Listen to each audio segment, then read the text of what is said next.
अल्लाह ने छिपकली को क्यों पैदा किया? दोस्तों, एक बार हज़रत मूसा अलैहिस्सलाम ने अल्लाह से सवाल किया, या अल्लाह, इस छिपकली का कोई फ़ायदा तो नहीं है, फिर तूने छिपकली को क्यों पैदा किया?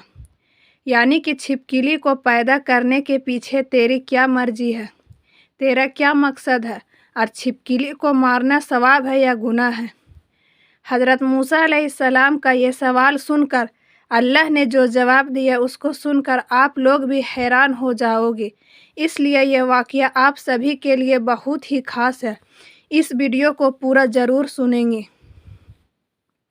दोस्तों, अगर हम अपनी रोज़ाना की ज़िंदगी पर गौर व फिक्र करें तो हमें इस दुनिया में बहुत सी ऐसी चीज़ें देखने को मिलती है जो हमें बिल्कुल भी फ़ायदा लगती है, या फिर किसी चीज़ से हमें कोई तकलीफ़ पहुंचती है तो हमें ये लगता है कि ये तो बिल्कुल बेकार चीज़ है, इसको अल्लाह ताला ने क्यों पैदा फरमाया। मगर याद रखें दोस्तों, अल्लाह ताला ने इस कायनात की कोई भी ऐसी चीज़ बिना किसी मकसद या बेकार में पैदा नहीं फरमाए। इस बात को हम इंसान कभी जान नहीं सकते कि अल्लाह ताला ने किस चीज़ को क्यों पैदा फरमाया है। अल्लाह पाक हर चीज़ के बारे में बेहतर जानने वाला है। इसी तरह से अल्लाह ने कोई भी मखलूक बेमकसद, बेकार और बेफ़ायदा पैदा नहीं किया है। चाहे वो कोई भी मखलूक क्यों ना हो, चाहे वो इंसान हो, शैतान हो, या जिन्नात हो, या फिर इस दुनिया के छोटे मोटे कीड़े मकोड़े हो, हर चीज़ को अल्लाह ताला ने मकसद के साथ पैदा फरमाया है। इसलिए किसी को ये बिल्कुल भी हक नहीं है कि वो अल्लाह की बनाई तकलीफ़ पर एतराज़ करे, अल्लाह की पैदा की गई किसी चीज़ पर नाराज़गी का इजहार करे, क्योंकि अल्लाह ताला अपनी तकलीफ़ के फ़ायदे से खूब अच्छी तरह से वाकिफ़ है। चाहे कोई भी चीज़ हमें कितनी भी छोटी और बेकार क्यों न लगती हो। दोस्तों, जैसा कि आप सभी लोग अच्छी तरह से जानते हैं कि हज़रत मूसा अलैहिस्सलाम अल्लाह से हम कलाम हुआ करते थे, यानी कि अल्लाह से बातें किया करते थे। अक्सर हज़रत मूसा अलैहिस्सलाम कोहतूर की पहाड़ी पर जाकर अल्लाह से बात करते थे। उस वक्त अल्लाह ताला ने हज़रत मूसा अलैहिस्सलाम को इतनी सारी हिकमत और सिफत अता फरमाई जो इंसान के लिए एक बहुत बड़ी नसीहत है और सही तरीके से ज़िंदगी जीने के लिए बहुत ही फ़ायदेमंद है। इसी तरह से एक मर्तबा हज़रत मूसा अलैहिस्सलाम कोहे तूर की पहाड़ी पर अल्लाह के हम कलाम होने के लिए कोहे तूर पर जाकर आप सल्लल्लाहु अलैहि वसल्लम एक दरख्त के नीचे खड़े होकर अल्लाह से बात करने लगे।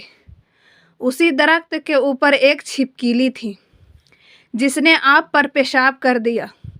उसके छींटे आकर आप हज़रत मूसा अलैहिस्सलाम के कपड़ों पर गिर गई। ये देखकर आप अलैहिस्सलाम को उस छिपकली पर बहुत गुस्सा आया और आपने फ़ौरन अल्लाह की बारगाह में सवाल कर दिया।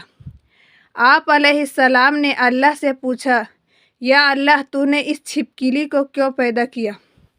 इसको पैदा करने में तो तुझे कोई फ़ायदा नहीं है। हज़रत मूसा अलैहिस्सलाम का ये सवाल सुनकर अल्लाह ताला ने जवाब दिया, ए मूसा, ये छिपकली भी पिछले 30 सालों से मुझसे यही सवाल कर रही है। ये छिपकली पूछ रही है कि ए अल्लाह, तूने इस मूसा को क्यों पैदा किया? मुझे तो मूसा का कोई भी फ़ायदा नज़र नहीं आ रहा है। छिपकली ये सवाल इसलिए कर रही थी क्योंकि हज़रत मूसा को उस छिपकली को ना तो कोई दावत देनी थी, ना तो कोई तबलीग करनी थी, ना तो उसकी कोई खाना पीना देना था। इसलिए वो छिपकली को उनका कोई फ़ायदा नज़र नहीं आ रहा था। उसके बाद अल्लाह ने हज़रत मूसा से फरमाया, ए मूसा, 30 सालों से ये छिपकली तुझसे यही सवाल कर रही है कि अल्लाह, तूने मूसा को क्यों पैदा फरमाया, और ए मूसा, आज तू मुझसे ये पूछ रहा है कि अल्लाह, तूने इस छिपकली को क्यों पैदा किया। ए मूसा, ये मैं ही जानता हूँ कि मैंने इस छिपकली को किस मकसद के साथ पैदा किया है, اور موسیٰ کو کس حکمت کے ساتھ میں پیدا فرمایا ہے۔ اے موسیٰ، اللہ نے مخلوق کو کسی مقصد اور حکمت کے ساتھ پیدا کیا ہے، اور جو فائدہ مقصد کسی ایک مخلوق سے ہے وہ مقصد کسی دوسری مخلوق میں نہیں ہو سکتا۔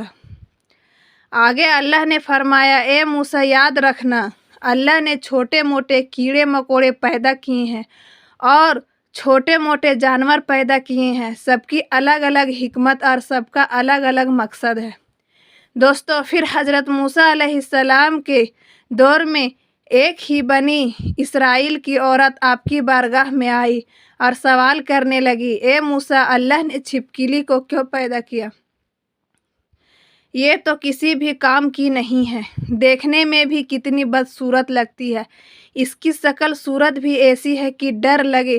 یہ چھپکلی تو کسی بھی کام کی نہیں ہے، پھر اللہ نے اس کو کیوں پیدا کیا ہے؟ یہ سن کر حضرت موسیٰ علیہ السلام نے فرمایا، اے عورت، یہ چھپکلی بھی اللہ سے یہی سوال کر رہی ہے، اے اللہ، تو نے اس انسان کو کیوں پیدا کیا ہے؟ یہ نا شکر، یہ بے صبری، لڑنے اور جھگڑنے والا، اس زمین پر فساد کرنے والا، ایک دوسرے سے نفرت کرنے والا، اس کی تکلیف سے تم کو کیا فائدہ ہے؟ چھپکلی کا یہ سوال سن کر اللہ تعالیٰ نے جواب دیا، میں اپنی تکلیف اور فائدے زیادہ واقف ہوں، اس لیے ہم سب کو چاہیے کہ اگر کسی کی مخلوق کی پیدائش ہماری سمجھ میں نہیں تو پھر بھی ہر حال میں اللہ شکر ادا کرنی چاہیے۔ اسی طرح سے دوستو، ایک شخص ایک مرتبہ حضرت علی رضی اللہ تعالی عنہ کی بارگاہ میں حاضر ہوا اور ادب کے ساتھ عرض کرنے لگا، یا حضرت علی رضی اللہ تعالی عنہ، چھپکلی کو مارنا گناہ کام ہے یا ثواب کا کام ہے؟ اس کے بعد حضرت علی رضی اللہ تعالی عنہ نے فرمایا، اے شخص، یاد رکھنا، اس زمین پر کچھ مخلوقات ایسی ہے جو انسانوں سے ناخوش ہے، اور وہ شیطان سے وعدہ کیے ہیں کہ وہ انسان کو ہر طرح سے نقصان پہنچائیں گے۔ انہی میں سے ایک ہے چھپکلی، اور اس سے جڑے کچھ اور بھی مخلوقات ہیں۔ اے شخص، یاد رکھنا، یہ چھپکلی شروع سے ہی انسانوں کی دشمن رہی ہے، اسی لیے اس کو مارنا کوئی بھی گناہ کا کام نہیں ہے۔ یہ سن کر اس شخص نے کہا، یا علی، آپ نے فرمایا کہ چھپکلی اور اس سے جڑی کچھ مخلوقات نے انسانوں کے ساتھ میں دشمنی کی ہے اور شیطان کی بات مانتے ہیں۔ یا علی، یہ سب اور کب کیسے ہوا؟